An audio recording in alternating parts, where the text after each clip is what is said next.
Good day, sports fans. Welcome to Vegas Legends NFL Edition Week 9. We've got the best, absolutely right here, analysis and insights from professionals like you have none other. And let me bring them in right off the top. We have Mr. Jim Feist, known as Mr. Vegas. Jim, welcome. And we have Mr. Scott Pritchard, the professional sports handicapper, is just knocking them dead at the sportsbook each and every week. You know, guys, the NFL right now, we're right in the middle of it, and things are changing rapidly. I mean, the weekend started, and a 2-5 team was favored to win their division. And of course, I'm talking about the Ravens there, but there's some other insights we have to get to. You know, Scotty, I want to tell you, I go to sportsbook and I see you all the time, and you're always sitting there concentrating and counting your money and making your plays. And last night, for the first time, I didn't see you, but I saw Jim at one of the sportsbooks. And I said, "What are you doing here?" He goes, "Well, I have one wish." I said, "What's that?" I'm looking at the board trying to figure out what his play is. He says, "I wish I had a golf swing like Caitlin Clark." And I mean, guys, she is unbelievable. What an athlete. Anyway, we have games out here for you. And, Jim, you know that true. You wish you had a swing like her. Hell yes. Right? How about, Yes. okay, let's go to this game. This is my go figure game of the week, guys. The Atlanta Falcons have to be such an enigma here. I mean, they've got an inexperienced, for the most part, quarterback. They either win 31-0, get beat 31-0, and here they are going to New England, who's actually looking really good as far as the playoffs are concerned. Scotty, let me start with you. How do you see this one going? Do you think New England can just continue to ride right now? They've got better coaching, I think. I have an opinion on this game, Chipper, and thanks. It's an honor to be here, and thanks for bringing up the contest right now with the Circa Survivor contest. 88.4% of the field has been eliminated. Only 11.6% of us are alive and well. 2,000 entries out of the originally entry of 18,800. I have 3 entries alive and well. Westgate, I'm excited about that. We started with 111. First year they've had it at $5,000 to get in, and we're competing for $555,000 to make it holla. We're down to 18. I've got not 1 but 2 entries, 8 weeks, 8 winners. Excited about that. But to your point, my man, my good friend Chipper, I have to say the Falcons, not many people realize they have the second best defense in all of football. This team, they played well overall at home, but they have not been respectable on the road. New England, they've been blessed. They're overrated, overhyped. I like the quarterback. I like the coach. I like the team, but they are overrated. They've been extremely blessed with a cupcake schedule at this point. Points mean more than opinions. Give me the Falcons plus the points, and I'll see the cashier. Jim, Atlanta has been so inconsistent. I see Scotty's point here, but New England with this Drake May has really come on. I mean, they looks like they made the right choice there. That was an excellent choice. But right now, May is, in my opinion, the best second-year quarterback in the league. Now, some would argue that maybe Bo Nix, but I think he's been more inconsistent than May. May's more consistent. The question I have here is what the hell is Atlanta doing? They have what potentially is a very strong running game, but sometimes they just don't use it. I mean, they don't even give the running back the ball to run. It's not there. Now, last week they played with Cousins at quarterback. I don't know if Cousins has anything left in the tank. I think Penix needs to play for them. Now, he is supposedly practicing.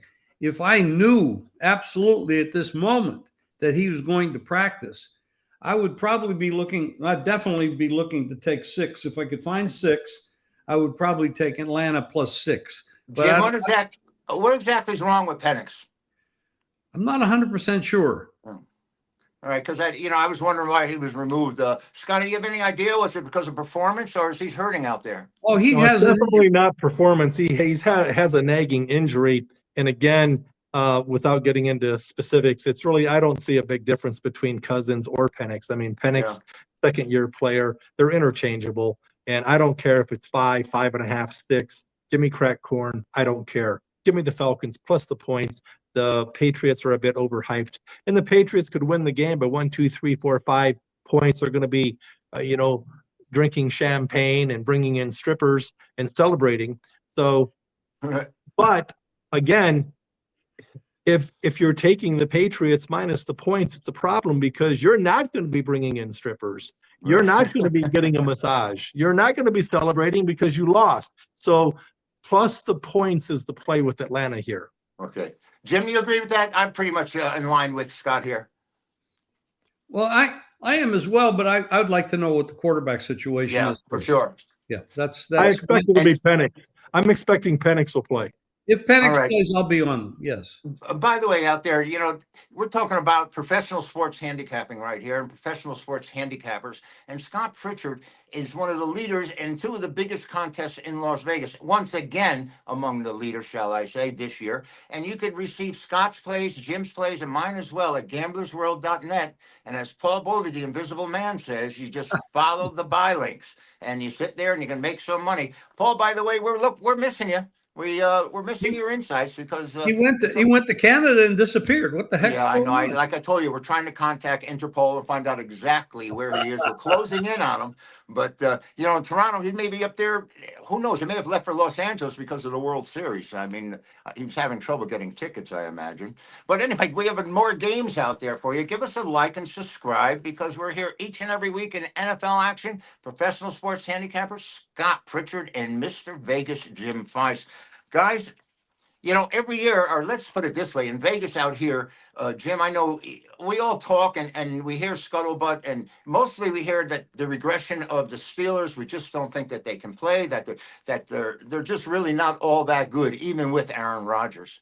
And yet now they're playing Indianapolis, who comes in steamrolling everybody. And isn't this the kind of game, Jim, that Pittsburgh comes up and wins, and it starts the whole cycle all over again, where we think we say, oh, they're going to be there, they're going to be in the playoffs, they're over 500, and yet we don't think they can win it all. Well, I'm not going to say that because last week I had Pittsburgh against the Packers. I was wrong. I got smoked in the second half. I thought I was right in the first half, but their defense. This is not a Pittsburgh defense. They don't look anything like what Pittsburgh's defenses have looked like in the last 20 years. Aaron Rodgers is playing well. He is 40 years old. He's not the old Rodgers. None of us are old at the old us. You age things different. But Indianapolis, if you really look at them, and nobody really wants to give them credit, but they have maybe the first or second best offensive line in football. They have perhaps the best running back in all of football. Indiana Jones, it's amazing. Some of these quarterbacks change positions, different coaches, different cities, and he's playing out of his mind. Steichen is making good decisions, where last year I thought he made bad decisions. Yep. He went away from the running game, and Richardson was not really ready to be an NFL quarterback. If he ever will be, I don't know. I don't think Indianapolis should be a 3-point favorite in this spot. If I played Indianapolis in this game, I would play the money line. I would not lay the points. I do think it'll be a high-scoring game, however. So I think both sides will put up points. Scotty, here come the Steelers. Really, yeah, right. It's all up to Jones not to turn the ball over, and I think that's a huge impact on the Colt offense. They've always been able to run the ball, but the quarterback hasn't been able to secure it. Jones has been prone to giving up the ball, fumbling it, and making bad decisions around in the red zone. And now it looks like he's matured into the position. Yeah, I'm not buying it. I know everyone's selling it. I'm not drinking the Kool-Aid. I'm not sold. I watched him play way too much when he was with the Giants. So Congrats. Okay. The Colts are a feel-good story.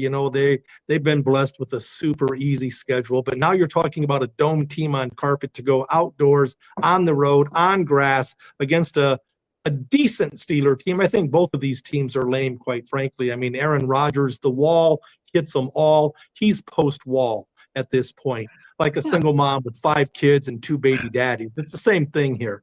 So I'm not comfortable taking the Steelers at home as a home team dog, but I certainly would never take the Colts on the road, outdoors, and lay points. The Colts have the number 1 offense in all of football. That's the good news. The other good news is for the Colts, the Steelers cannot stop the pass. So even if the Colts are down late, or if you can't stop the pass, if you're the opposition, you're never out of it. This game is a hard pass for me, but I wanted to share some of the insight there. Yeah, this is the type of game, like I said at the top, that I felt like the Steelers always rise up. Just when we're sitting, getting sour on them, they give you a little hope and a little part of life. Remember to give us a like and subscribe. I am Chip Chirimbes, Scott Pritchard, and Jim Feist at gamblersworld.net. Log on and find out what it's like to win with true professionals. Guys, I got a battle of quarterbacks out here where Denver is going to Houston, and this game is kind of intriguing. It's close to a pick 'em I see here. We have Nix and Stroud going head-to-head. And, Jim, let me start with you. It looks like Bo Nix is starting to mature into the position a little bit now.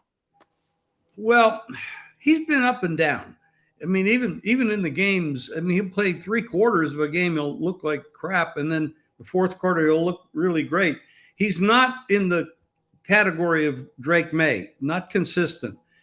But they have a really good defense, and they put a lot of pressure on the quarterback. Matter of fact, they might lead the league in quarterback sacks, and definitely rushing the sacks, rushing the quarterback. Right. Stroud last week was able to stand on the field and not get any pressure from San Francisco, and they dominated that game in terms of time of possession.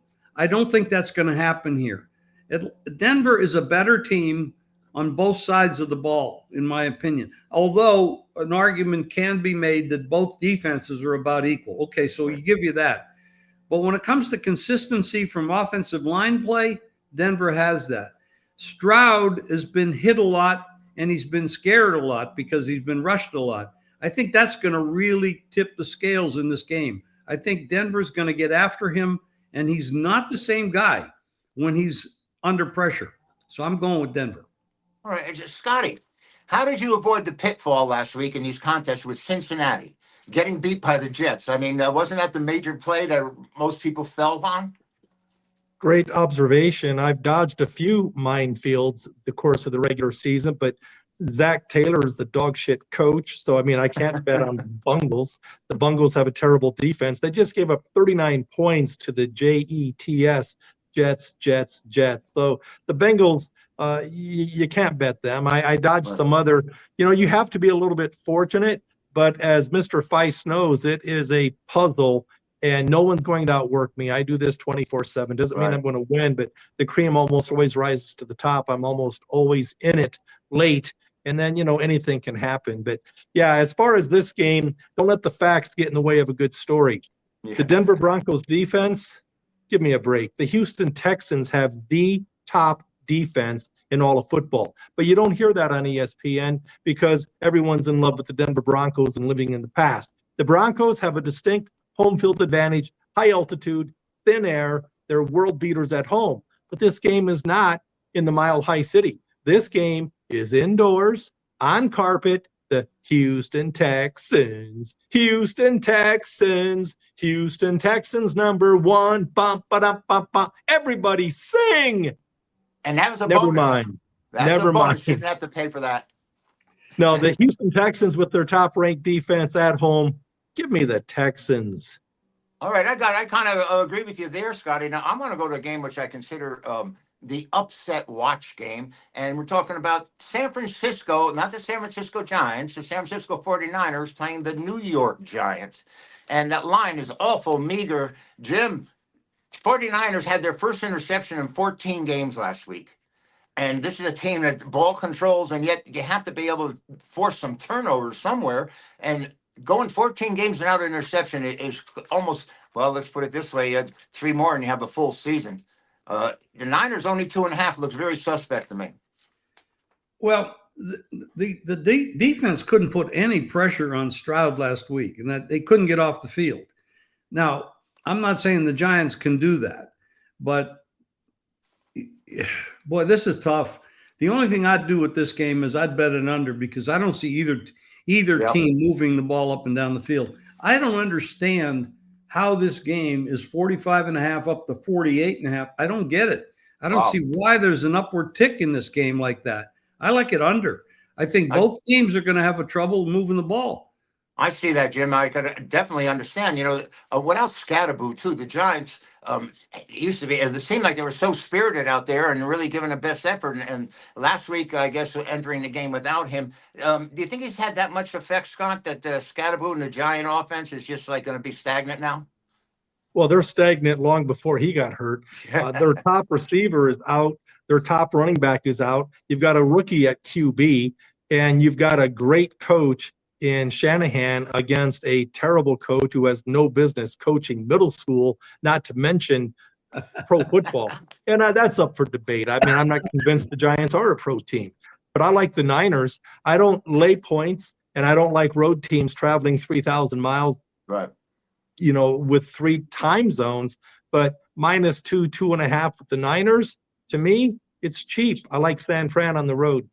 Yeah, my feeling, Scott, is that it's so cheap that it's such an inducement that I'm going to stay away from the Niners. That's for sure. I don't know if I'll use the other side, but it looks like a come get me, if you know what I'm saying. I mean, -2.5. Yeah, I think you're giving the sports books a little too much credit here. I'm fearless. I'm not afraid of anything, and this game certainly doesn't scare me. I'll step up and bet the Niners, and I'll see the cashier. Not concerned in the least. I'm not going to win every game, but I'm going to hit 55-60% long term like I do every year.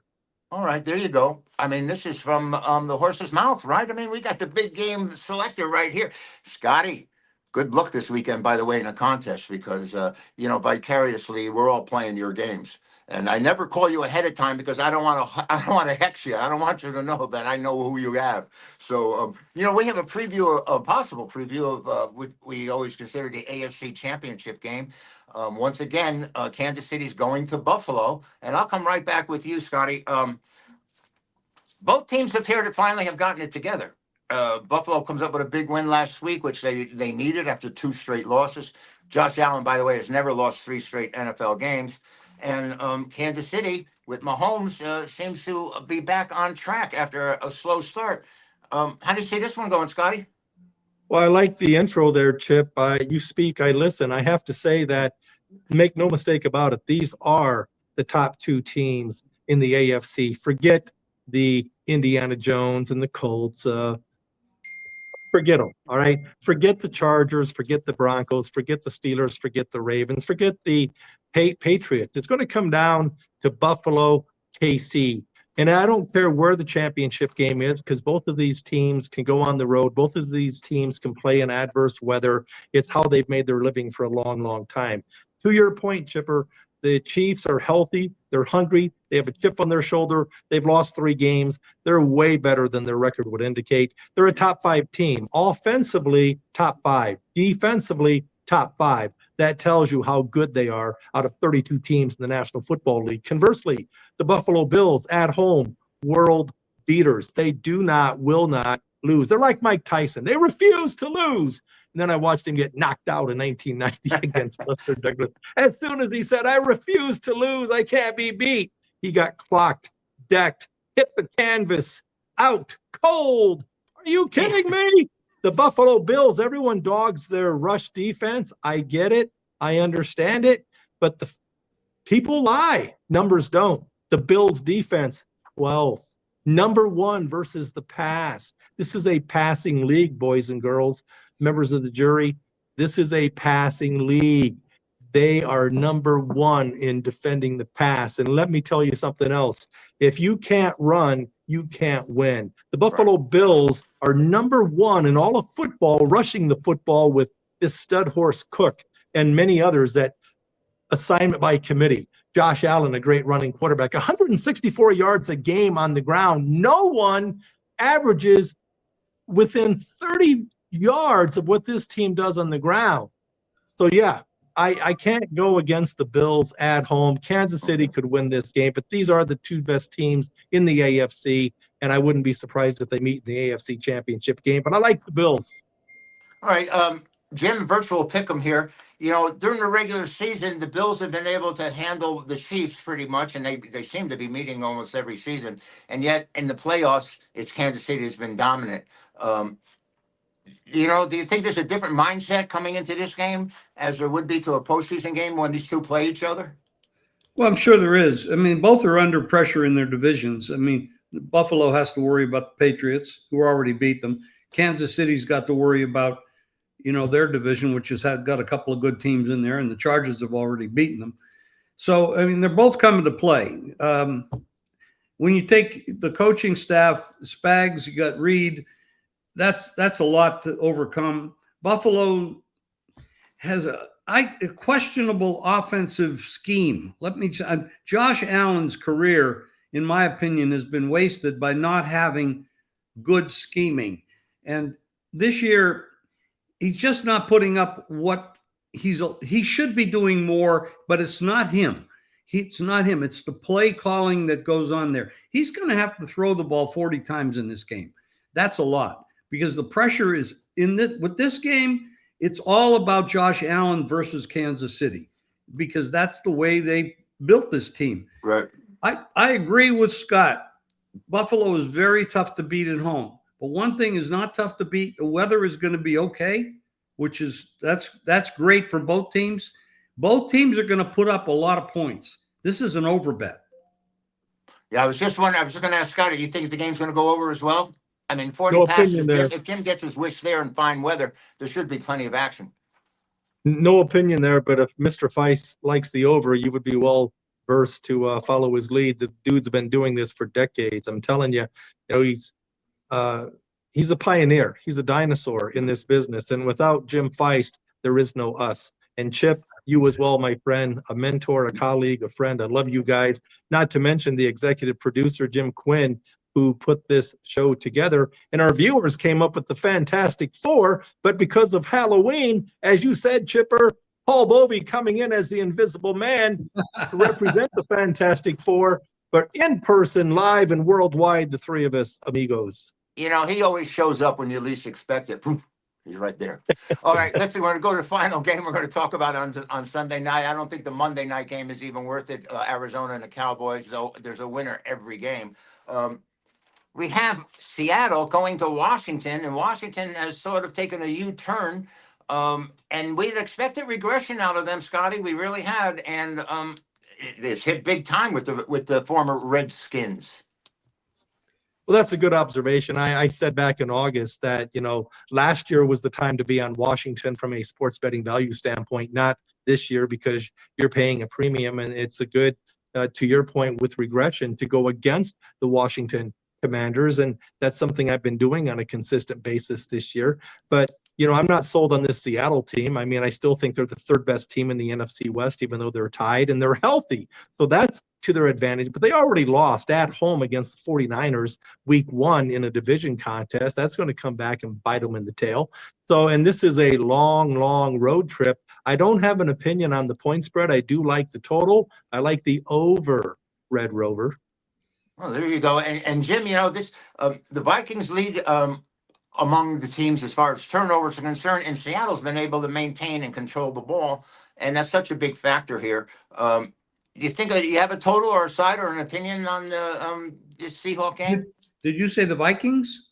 What I said is the Vikings are turning the ball over as opposed to Seattle is not, and I sort of equate that the two quarterbacks from those two teams are virtually the same guy. So okay. Daniels hasn't looked like Daniels of last year, so that goes to Scott. I mean, last year this was the team. I like Seattle better in this game, but I'm not laying 3 points on the road with them. I agree with Scott as far as the total is concerned. And matter of fact, I'm going to tell you just this second, the whole board flashed. Seattle, Washington over went to 48.5 from 47.5 1 minute ago. That's across the board. 13 books that I have here. But do you think that's smart money and people know what they're doing? Wait, when it does like that, yes. Yeah. It's definitely. Yeah, nobody cares what Joe the plumber is betting. So when you see a move like that, right, and it's just a coincidence it lit up after I gave out the over. Hey, I'm joking. But when you see that, the sports books are not going to move a number based on, Chip, you've been with me when I've been betting, even they limit me to a nickel or a dime. When I bet a nickel or a dime, it moves the number.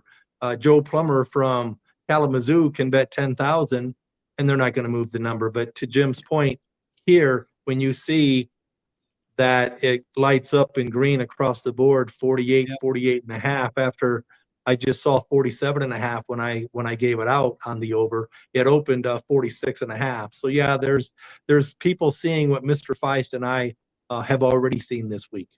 All right, here's my comment to that, Jim. What Scotty's saying is that the bookmakers will have more respect for the opinion of the professionals, of the pros, than they do of the money from the Absolutely. squeaks. I mean, just because you're 10,000 people like a side doesn't mean anything unless you're somebody that really knows what the hell they're doing. Yeah. Another guy walks in, he's got $1 million in his pocket, but he's a billionaire. They don't care what he bets because the money means nothing to him. But a sharp guy, somebody that's even betting $1,000, but he's sharp and they know who he is, they're gonna. And when Scott bets, he doesn't bet. If he's allowed to bet, he bets a lot of money. And even if he bet a little bit of money, they're going to respect that position. So this is a sharp move. The over is the side in this game. So this is something I would say that the public isn't quite aware of, as far as the professionals are here, as to how and why that line may be moving. And there are different factors, of course, but on game day, sometimes you just see it, boom, you just see it move a point and a half, which is quite surprising at times. And it really can be very confusing to the player. Sometimes it's confusing to me if you don't know where that money is coming from, or you don't know why that line has moved the way it did. All right, I'd like to thank the guys here at gamblersworld.net. We have Jim Feist, of course, Mr. Vegas, Scott Pritchard, one of the top professional sports bettors in Las Vegas, actually leading among the leaders in 2 of the biggest contests out here this year. Perennially, Scott's always one of the leaders. Scott, appreciate all your input. Thank you very much, Jim. Great to have you again. I'm glad you're feeling better. And listen, we're going to put out feelers and find out where that mysterious missing Mr. Bovi might be at this time. But anyway, you can get his games and you can get everyone else. Wasn't there a game where it was like, where's Waldo? Yeah. Where's Paul? Right. And whoa, by the way, you can get Paulie's plays, even though he's not here, along with Scott's and Jim's at gamblersworld.net. Don't hesitate. Remember to bet with your head and not over it. That's a New York slogan. And good luck, everyone. I'll catch you next week.